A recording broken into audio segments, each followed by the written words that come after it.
application review, business review, investment, lifestyle, social politic.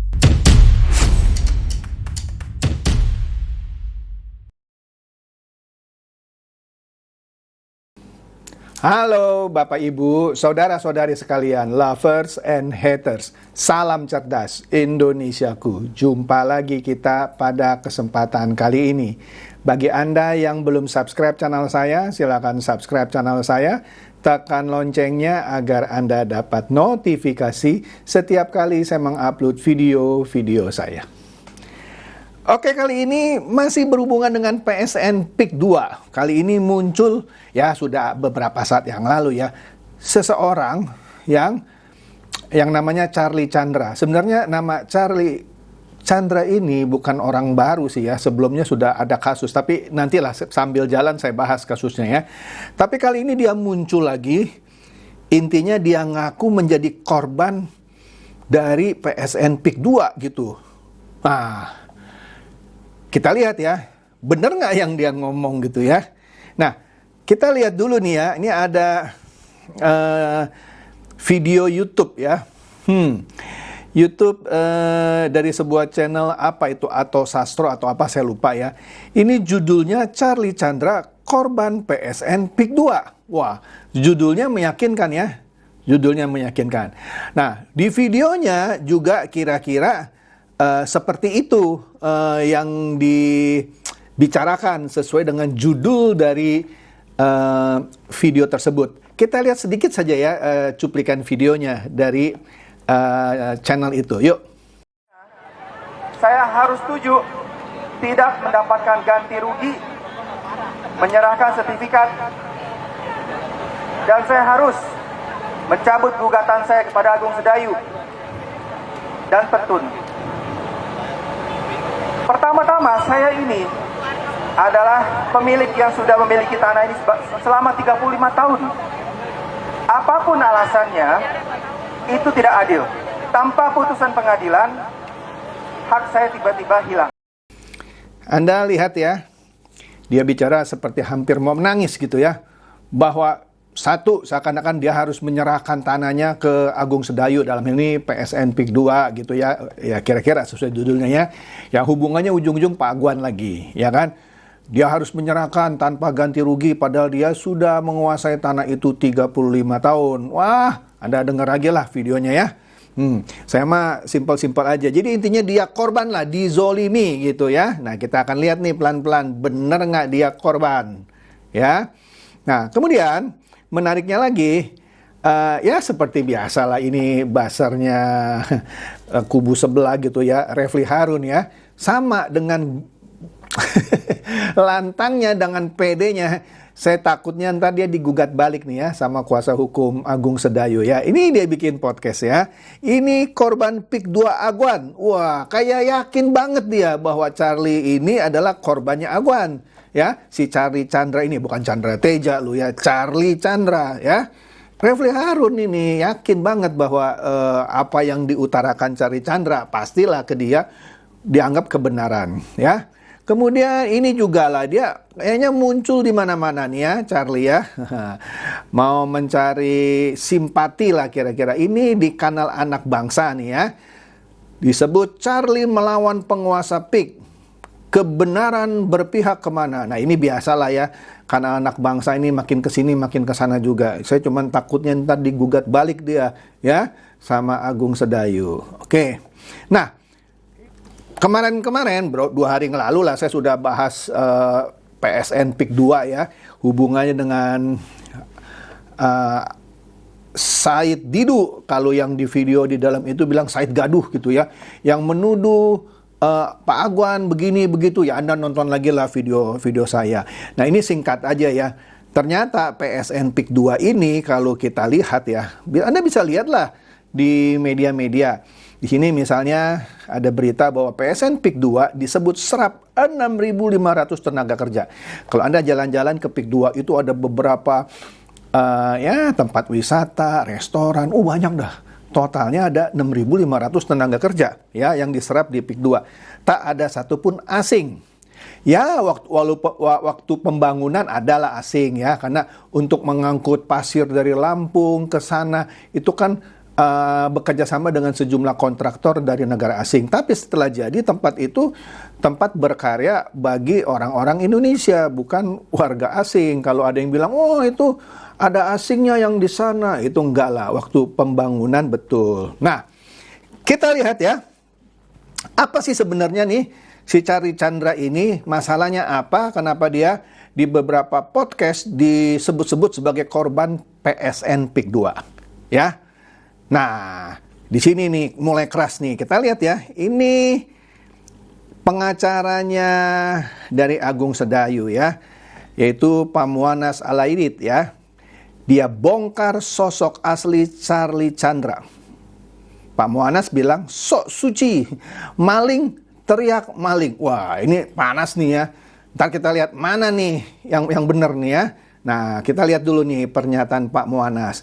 Jadi, ini ada sengketa tanah yang luasnya 87.000 meter persegi. Ya. Di Desa Lemo, Teluk Naga, Kabupaten Tangerang. Ya. Itu dulu nih awalnya nih ya. Nah, kasus ini melibatkan yang namanya tadi Charlie Chandra ya, dengan dugaan pemalsuan sertifikat tanah yang dikenal dengan SHM nomor 5 Lemo. Nah, pengacara Muanas Alaidit ini menyebut tindakan Charlie dan ayahnya, catat ya, Charlie dan ayahnya. Ya, kalau saya lihat keseluruhan seakan-akan Charlie Chandra mungkin nggak tahu biang keroknya itu bapaknya sebenarnya. Ya, nah, kita lihat pelan-pelan ya. Tindakan Charlie dan ayahnya yang namanya Sumitra Chandra. Ya. Tindakannya ini menimbulkan kerugian besar bagi ahli waris sah tanah tersebut yang namanya Tipitnyo. Jadi tanah yang luasnya 87.000 meter persegi itu ahli waris yang sah sebenarnya Tipitnyo. Ya. Tapi tindakan Charlie dan ayahnya Sumitra Chandra justru menimbulkan kerugian besar. Nah, kenapa menimbulkan kerugian besar? Kan gitu pertanyaannya. Nah, di sini Muanas bilang, Charlie jangan sok suci, maling teriak maling katanya ya. Kuasa hukum Charlie sendiri yaitu Alvin Lim. Lah kita tahu lah Alvin Lim itu pengacara yang lantang gitu ya. Nah, pengacaranya sendiri sudah mengakui persoalan ini dalam klarifikasi. Nanti kita lihat videonya, maka jangan di skip video saya kalau nonton ya. Nanti ada videonya Pak Alvin Lim ya. Jangan berkoar-koar seolah-olah dizalimi ya, seperti tadi video awal ya. Padahal tindakannya jelas melanggar hukum. Jadi Muanas mengungkapkan tadi sengketa ini bermula di tahun 2014, 10 tahun lalu ya. Ketika pada waktu itu ayahnya Charlie, Sumitra Chandra, tapi sekarang sudah meninggal ya, Sumitra Chandra, itu menggunakan sertifikat tanah ya. Jadi dia terima sertifikat tanah nih ya sebagai jaminan utang ya dari orang yang namanya Khairil Wijaya. Jadi ada orang namanya Khairil Wijaya pinjam duit 30 juta, kasih jaminannya sebuah sertifikat tanah kepada ayahnya Charlie, Sumitra Chandra. Masalahnya sertifikat yang dikasih sebagai jaminan ke Sumitra Chandra itu sertifikat yang bermasalah. Kalaupun Sumitra Chandra merasa dia berhak atas sertifikat itu karena dia kasih pinjam uang ke tadi Khairil Wijaya dan asumsi lah nggak dibayar, tapi sertifikat ini bermasalah. Itu dulu ya, titik awalnya ya, bermasalah. Bermasalahnya bagaimana? Kita lihat lagi di sini ya. Khairil yang minjam uang 30 juta kepada ayahnya Charlie ini ya, mengaku bahwa sertifikat yang diberikan sebagai jaminan itu dia dapat dari jual beli dari Tipitnyo, ahli waris yang sah. Jadi dia bilang, gue udah beli dari Tipitnyo ya. Tapi sayangnya Sumitra Chandra, walaupun di sini nggak dijelaskan, saya duga tidak periksa-periksa. Benar nggak sertifikat ini asli, bukan bodong gitu ya. Nah, ternyata dokumen yang digunakan dalam transaksi tersebut penuh dengan pemalsuan. Kata Pak Muanas nih ya. Pemalsuan pertama itu terjadi saat Khairil menggunakan akta jual beli itu mencatut nama orang lain, yaitu di sini disebut Mungli dan Oi Bun Kyok. Ya. Satu ya. Kemudian ditemukan pula surat kuasa palsu dengan cap jempol Tipitnyo yang dilakukan oleh Paul Chandra, keponakan Tipitnyo. Atau singkatnya beginilah, Tipitnyo itu tidak pernah menjual tanahnya ke Khairil, tapi dikong kali kong sama orang yang namanya tadi lah ya, ada orang namanya Mungli Oi Bunkyok dan keponakan Tipitnyo sendiri yang namanya Paul Chandra. Ya, ada surat kuasa palsu dengan cap jempol Tipitnyo ya. Nah, kasus ini sudah pernah diuji di pengadilan ya. Dan Paul Chandra yang keponakannya Tipitnyo ini dinyatakan bersalah atas pemalsuan dokumen pada tahun 1993. Wah ya. Ini sudah diputuskan oleh pengadilan bahwa Paul Chandra itu bersalah karena memalsukan surat. Ya. Jadi karena sertifikatnya itu dibuat dengan pemalsuan-pemalsuan, maka sertifikat yang dikuasai oleh Charlie Chandra singkatnya harus dianggap batal demi hukum. Ya dia ributlah sama Khairil lah yang bapaknya kasih pinjam 30 juta. Karena sertifikat yang dia pegang itu bodong, kira-kira begitu. Ya kan? Tapi dia merasa gue yang punya nih tanah. Padahal sertifikatnya ini bodong. Makanya hati-hati ya. Kalau Anda beli tanah harus cek recheck ke BPN. Ya, jangan asal percaya gitu. Ya, mesti pinter gitu. Ya, jadi singkat cerita, sertifikat yang dikuasai Charlie dari bapaknya itu, yang dulu mendapatkan sertifikat ini sebagai jaminan, itu tidak sah. Oke? Tapi Charlie tetap berusaha mengajukan balik nama sertifikat itu ke Badan Pertanahan Nasional Tangerang. Ya kan? Dalam permohonan itu, Charlie mengklaim menguasai fisik lahan, meskipun kenyataannya ahli waris yang sesungguhnya Tipitnyo lah yang memegang kontrol atas tanah tersebut. Sudah mulai jelas ya. Jadi dia sadar, maksudnya si Charlie Chandra sadar bahwa klaim itu tidak benar sebenarnya. Ya, sebut aja lah dia dibohongin sama bapaknya. Yang bapaknya juga mungkin nggak ngecek-ngecek lagi itu. Tapi dia ngotot bahwa dia mau ngajukan balik nama dengan surat pernyataan palsu. Nah, oleh karena itu, masalah ini diajukan oleh PT MBM ya, Agung Sedayu lah kira-kira ya, mewakili ahli waris tanah yang sebenarnya itu Tipitnyo ke Polda Metro Jaya, kemudian dilimpahkan ke Polda Banten. Jadi singkat ceritanya begini lah ya, Charlie ini megang sertifikat tanah yang dalam prosesnya itu penuh pemalsuan yang dia dapat dari ayahnya ketika kasih pinjam uang 30 juta kepada Khairil. Nah, biang kerok sih awalnya ya Khairil ini ya yang bikin pemalsuan kiri kanan. Jadi singkat cerita, sertifikat yang dipegang oleh Charlie Chandra itu bodong. Ya, sehingga pemilik yang sesungguhnya minta bantuan gitu ya ke Agung Sedayu ini kalau yang saya baca gitu ya. Nah, kemudian Charlie Chandra dicari dong. Ya, dicari. Karena setelah diperiksa sama kepolisian, wah, ini dia ini yang ngaco gitu ya. Ditetapkan sebagai tersangka tapi dia tidak kooperatif, melarikan diri. Makanya ada satu video yang dia marah-marah, apa itu? Saya diumumkan sebagai tersangka, foto saya ditempel di mana-mana, bahkan di depan sekolah anak saya. Ya lu kabur, ya lu memilih melarikan diri sih ya. Nah, polisi dalam mengejar Charlie Chandra itu sampai 3 bulan. Jadi kalau Charlie Chandra dari awalnya kooperatif ya, jadi pemasangan-pemasangan yang dia komplain itu sampai fotonya ditaruh di depan sekolah anak itu tidak perlu terjadi sebenarnya. Tapi karena dia ngumpet, kata Muanas ya. Ya gitu deh. Nah, jadi dengan kata lain, sertifikat yang dikuasai Charlie tidak sah. Itu dulu nih ya masalahnya. Dan harus disita sebagai barang bukti. Jadi ini sebagai langkah awal yang penting untuk melindungi hak dari pihak yang benar, yaitu Tipitnyo. Ya. Jadi Muanas juga menyoroti bahwa proses hukum harus transparan sesuai dengan aturan. Kira-kira begitu.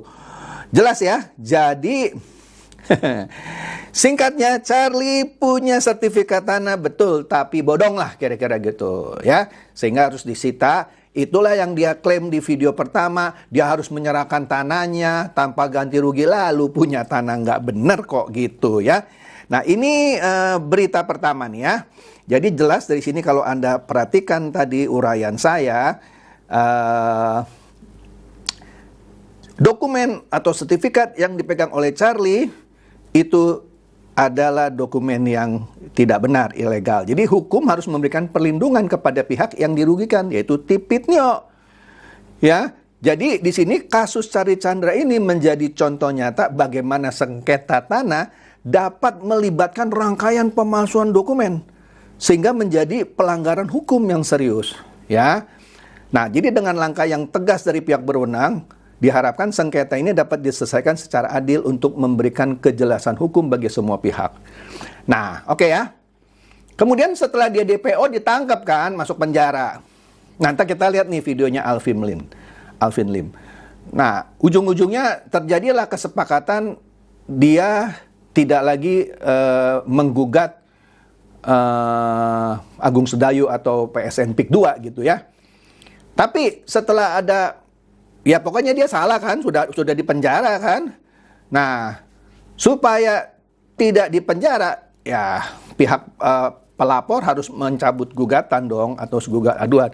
Dicabut, tapi dengan catatan, lu jangan ngaco lagi yang ngomong di luar begini-begini dizolimi. Oke, tanda tangan, diwakili oleh kuasa hukumnya Alvin Lim. Tapi terakhir ngoceh lagi. Ya kira-kira gitu ya. Sudah mulai kelihatan ya garis benang merahnya. Kita lihat nih satu video ya, video ini menarik. Ini masih dalam rangkaian si Charlie Chandra. Yuk kita lihat nih videonya. Nama Charlie Chandra kembali muncul setelah tindakannya mengungkit kembali kasus sengketa tanah yang melibatkan dirinya di kawasan Pantai Indah Kapuk. Sengketa tersebut membawa Charlie pada penetapan sebagai tersangka, bahkan sempat menjadi buronan sebelum akhirnya ditahan. Ia ditetapkan sebagai tersangka karena membuat dokumen palsu, termasuk surat kuasa dan pernyataan penguasaan tanah yang tidak sesuai dengan fakta sebenarnya. Langkah Charlie yang membawa narasi baru dianggap banyak pihak sebagai bentuk ketidakjujuran, bahkan dianalogikan dengan istilah maling teriak maling. Padahal, sebelumnya, ia sudah menjalani proses hukum yang berujung pada kesepakatan damai.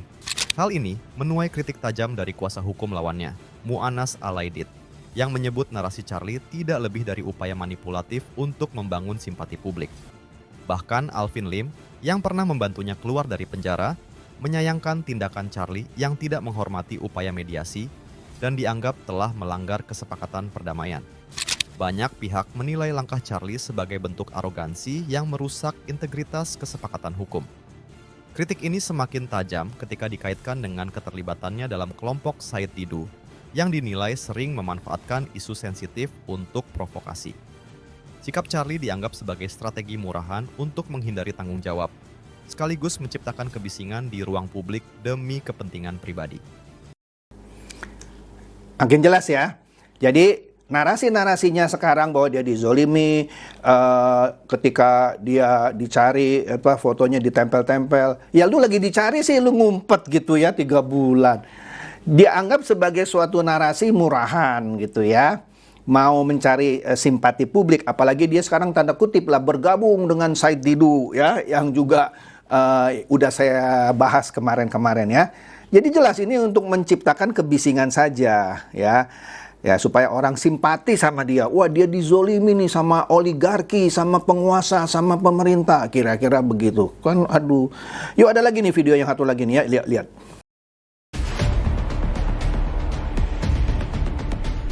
Pesan saya buat Charlie Chandra, saya ingatkan sebagaimana janji saya bahwa saya akan mengajukan pra peradilan, saya akan kejar Charlie Chandra, saya akan buktikan ya bahwa dia bersalah. Ini gugatan pra peradilannya sudah kita siapkan, tinggal kemudian didaftarkan. Jadi tidak ada lagi perdamaian dalam kasus Charlie Chandra soal tanahnya dilemo. Silakan dia mau ngaku-ngaku bahwa dia pemilik tanah, dia mau podcast dimanapun, terserah dia. Tapi saya akan buktikan bahwa tidak ada lagi perdamaian. Alvin saja malu sebagai pengacaranya bela dia. Awalnya kita bantu dia untuk bisa diselesaikan ini melalui restorasi justice. Tapi ternyata yang dibantu ini sok seperti malaikat. Padahal setan ini orang. Tukang tipu, maling, teriak maling. Ngaku-ngaku punya tanah. Bapaknya aja buronan pegang sertifikat itu dan lari ke Australia. Dan meninggal kemudian di sana. Yang Anda pegang itu sertifikat bodong, tidak terdaftar di BPN. Hasil jual belinya didapati dari tanda tangan cap jempol si pemilik asli tanah yang dipalsukan oleh keponakannya sendiri, Paul Chandra. Dan sudah ada putusan pengadilan. Jadi ini kita akan lanjutkan kasusnya. Kita akan buka lagi di pengadilan. Dan nggak berhenti sampai di situ. Si pemilik rumah yang kedapatan menyembunyikan si Charlie ini selama berbulan-bulan, kita akan proses, ya, karena menghalangi proses penyidikan, ya, obstruction of justice, itu ada pasalnya. Dan nggak berhenti sampai di situ, ya, ada dugaan pemerasan juga, ya, kita terima somasi sebelumnya 270 miliar melalui pengacaranya. Dia menyampaikan ke kita melalui somasi, mengaku-ngaku sebagai pemilik. Semua modusnya yang bersentuhan dengan pengembang adalah pemerasan. Jadi kita akan buktikan sampai di pengadilan. Saya akan jamin bahwa dia bersalah di dalam kasus ini. Terima kasih.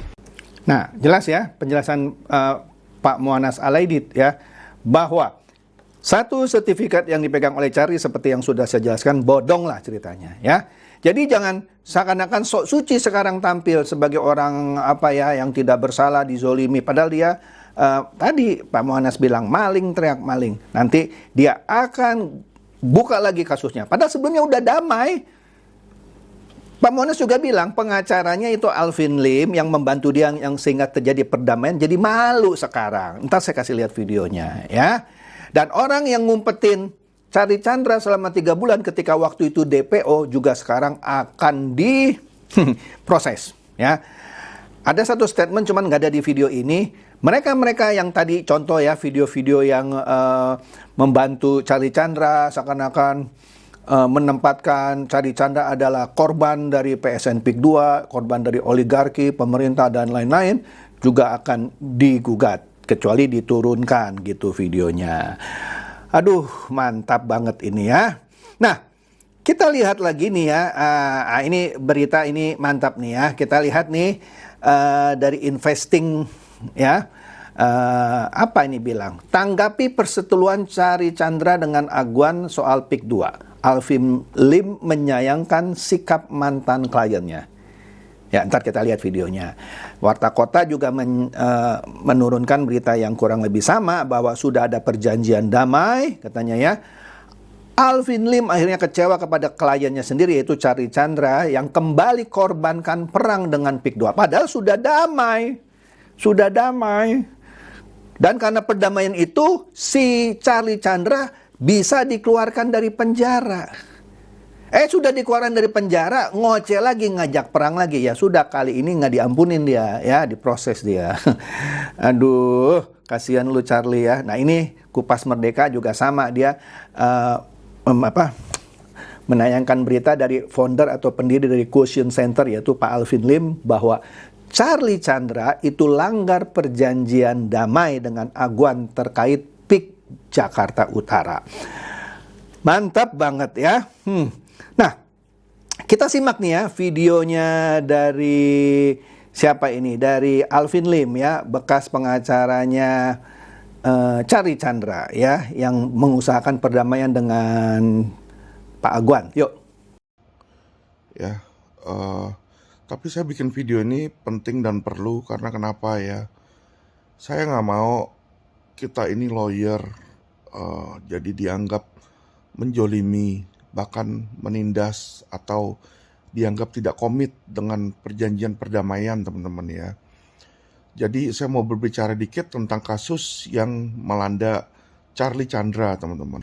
Nah, berjalannya waktu setelah berperang dan saling lapor dan saling gugat-menggugat, Pak Charlie Chandra ini masuk penjara, ya ditetapkan sebagai tersangka, bahkan sempat DPO teman-teman ya. Dan lawyer lamanya nggak bisa bantu, akhirnya Pak Charlie Chandra datang ke LQ Indonesia Law Firm ketemu saya, dan istrinya pun juga datang minta tolong kepada saya, keluarganya semua datang minta agar saya membantu berbicara dengan petinggi-petinggi PIK teman-teman ya. Nah singkat cerita, saya tanda tangan surat kuasa, mereka berikan kuasa ke saya, dan mulailah saya melakukan langkah mediasi ya, melakukan langkah mediasi karena saat itu posisi Charlie Chandra itu udah dalam penjara teman-teman ya, udah nggak ada yang bisa kita lakukan karena sudah ditahan. Nah saya datang ke sana, ketemu sama petinggi PIK, juga abis itu saya datang ketemu dengan lawyernya PIK, Pak Muanas Alaidit di situ teman-teman ya, dan tercapailah sebuah kesepakatan perdamaian teman-teman ya. Jadi Pak Charlie Chandra waktu itu setuju untuk berdamai dan setuju untuk tidak melakukan tindakan-tindakan yang menyerang PIK dan anggota-anggotanya teman-teman ya. Dan kita tanda tangan di situ. Saya sebagai wakil dari Charlie Chandra ya, menandatangani kuasa dan menandatangani perjanjian mediasi tersebut teman-teman ya. Dan melihat apa yang terjadi sekarang dengan Pak Charlie Chandra yang setelah keluar dan bebas lalu melakukan kembali serangan terhadap PIK, saya tidak bisa mensupport hal tersebut ya. Karena kenapa? Karena yang namanya kita itu manusia, dan apalagi laki-laki ya. Kalau kita udah janji, apalagi udah tanda tangan, sudah setuju di situ ya, sudah layak dan sepatutnya lah kita menjalankan perjanjian tersebut ya. Kalau memang dari awal nggak mau atau merasa tidak suka, ya sudah, jangan tanda tangan ya, hadapi secara hukum, hadapi proses hukum dengan jantan dan fight di situ loh. Tapi kalau memang udah damai, udah tanda tangan, sudah setuju, sudah ada perdamaian ya, dan setelah itu tidak melaksanakan, kalau menurut saya itu bukanlah sifat laki-laki sejati dan bukanlah sifat warga Indonesia yang baik. Jelas ya? Ini adalah pernyataan dari mantan pengacaranya Charlie Chandra sendiri, Pak Alvin Lim. Yang dia merasa, ya menurut versinya Pak Muanas Alaidit, malu gitu. Karena dia yang dapat surat kuasa dari Charlie Chandra yang dipenjara, yang sempat kabur, DPO 3 bulan itu, damai nih. Ya kan dia salah, yang tadi pegang sertifikat bodong ngaku punya yang sah gitu ya. Ya dia nuntut-nuntut, akhirnya pengadilan kalah, dijadikan tersangka kabur, ya ditangkap dia. Nah, waktu itu diadakanlah mediasi, Pak Alvin Lim menggantikan pengacaranya yang lama yang tidak mampu lah gitu kira-kira ya. Berhasil bermediasi dengan pihak PIK 2, dan sebagai kuasa hukum yang mendapatkan surat kuasa, dia menandatangani perjanjian damai, tidak saling menjelek-jelekan lagi. Oleh karena itu, Charlie keluar dari penjara. Setelah keluar ngoceh kayak tadi gitu. Itu melanggar perjanjian. Makanya Pak Alvin Lim bilang, kalau lu laki-laki, jadilah laki-laki yang bertanggung jawab. Kalau lu merasa lu benar, kenapa lu tanda tangan itu perjanjian damai? Lu perang aja terus, ya, fight di pengadilan. Sekarang udah damai, dikeluarin dari penjara, ngoceh lagi. Ya udah, terima aja nasibnya nanti ya kalau ditangkap lagi. Oke deh, jadi menurut saya setuju dengan Pak Alvin ya, yang kalau saya lihat dia agak terpukul juga ya. Itu saja deh dari saya, semoga ini mencerdaskan dan mencerahkan Anda semua atas kasus ini. Silakan share video saya ini kepada teman-teman, sahabat atau kerabat supaya mereka tambah cerdas dan tercerahkan. Dan tidak mudah termakan oleh berita-berita atau video-video hoax murahan. Seperti biasa, terima kasih.